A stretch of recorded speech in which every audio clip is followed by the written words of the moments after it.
आप लोग ऐसे यूट्यूबर पालते ही क्यों हो? ऐसे यूट्यूबरों को इंटरव्यू देते ही क्यों हो? ऐसे यूट्यूबरों को अपने इवेंट में बुलाते ही क्यों हो? ऐसे यूट्यूबरों के साथ में बैठ के खाते पीते ही क्यों हो, जिन यूट्यूबरों की वजह से आप दोनों के बीच में लड़ाई होने की संभावना हो? अगर आपको ऐसा लगता है तो जानबूझ के स्क्रिप्टेड एक तरीके से प्लान के तहत ये चीजें की जाती है ताकि और कलाकार उठ ही ना पाए, बस पवन खेसारी की चर्चा होती रहे। नमस्कार दोस्तों, भोजपुरी इंडस्ट्री के दो ऐसे नाम जिनकी वजह से आज कहीं ना कहीं भोजपुरी भाषा जानी और पहचानी जाती है।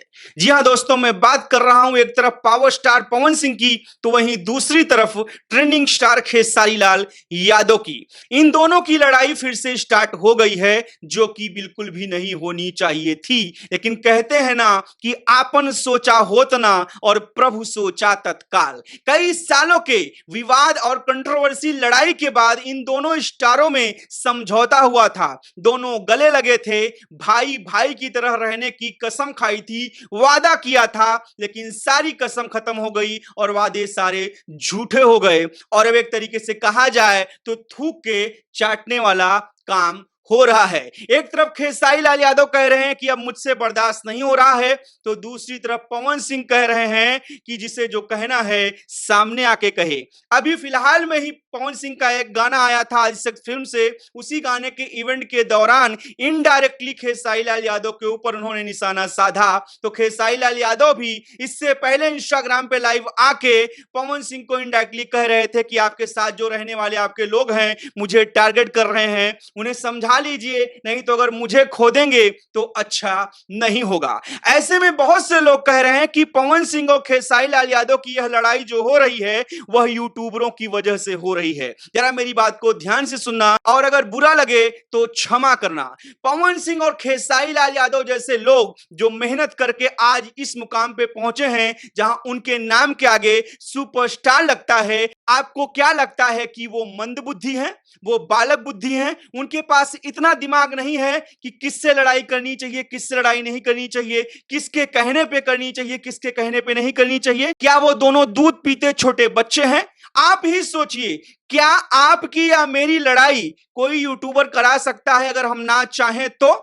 आप ही अपना दिमाग लगाइए। साफ तौर में अगर मैं कहूं कि जो लोग कह रहे हैं कि यूट्यूबरों की वजह से खेसारी लाल यादव और पवन सिंह पहले लड़ाई करते थे और आज जो लड़ाई फिर से स्टार्ट हुई है यूट्यूबरों की वजह से हो रही है, तो यह बिल्कुल गलत है। आप लोग ऐसे यूट्यूबर पालते ही क्यों हो? ऐसे यूट्यूबरों को इंटरव्यू देते ही क्यों हो? ऐसे यूट्यूबरों को अपने इवेंट में बुलाते ही क्यों हो? ऐसे यूट्यूबरों के साथ में बैठ के खाते पीते ही क्यों हो, जिन यूट्यूबरों की वजह से आप दोनों के बीच में लड़ाई होने की संभावना हो? अगर आपको ऐसा लगता है तो आप लोग ही ऐसे यूट्यूबरों को अपने साथ में रखोगे, आप लोग ही उन्हें अपना अजीज बनाओगे, खास बनाओगे और लड़ोगे, बाद में भोजपुरी का नाम खराब करोगे और फिर कहोगे कि यह लड़ाई यूट्यूबरों की वजह से होती है। जनता जनार्दन, आप ही बताइए, क्या आपको भी यही लगता है कि यूट्यूबरों की वजह से पवन सिंह खेसारी लाल यादव आपस में लड़ते हैं, या फिर जानबूझ के स्क्रिप्टेड एक तरीके से प्लान के तहत यह चीजें की जाती है